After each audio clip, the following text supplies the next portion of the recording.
Next, that blessing was showered on the tiny two-room cold water flat of the Cramleys, Cratchits. Mrs. Cratchit was busy choking the chip.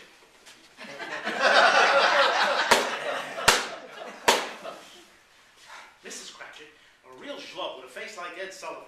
Let's see, she had the sleeveless house coat with the dried egg on it, the hair and rollers, cold cream on the face, a mole with a hair in it, a vaccination as big as a basketball, sports stockings, the mules with the backs all stepped on.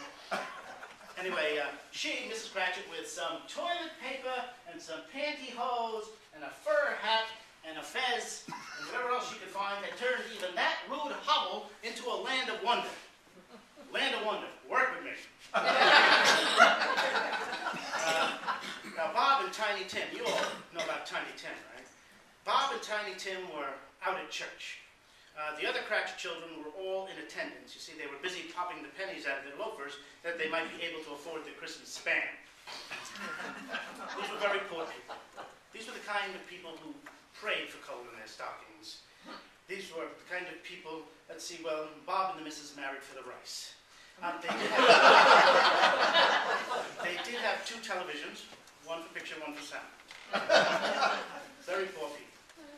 So poor even the roaches had split. Bob and Tiny Tim were out of church. Mrs. Cratchit and the other Cratchit children all in tennis. Tiny Tim, you know about the other Cratchit children. Tiny Bubbles, Tiny Peter, Teeny Louise, the two sets of twins, I can't put my teeth in.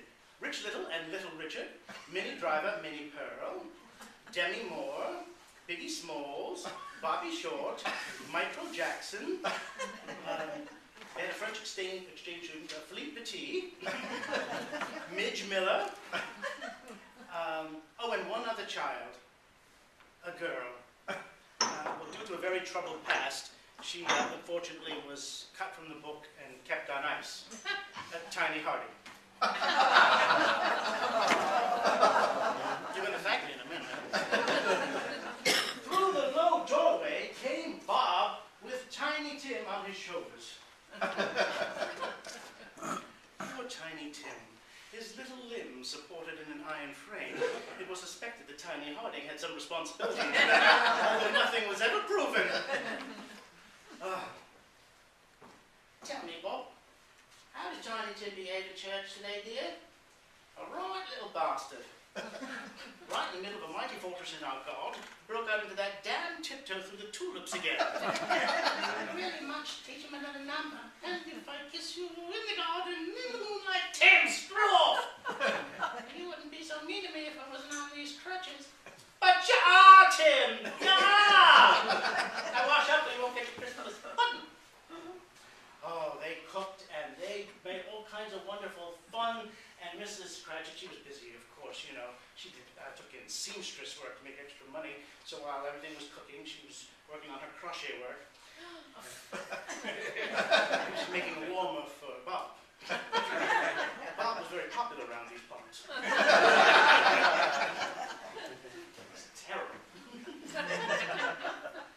Oh, and what fun and what a feast. Oh, and the pudding. The pudding! Oh, my God. Well, Mrs. Cratchit, she was very concerned about the quantity of the flour, and what if it didn't turn out? She was very nervous, and she set it on the table, and the whole family sat there and waited for Bob's verdict.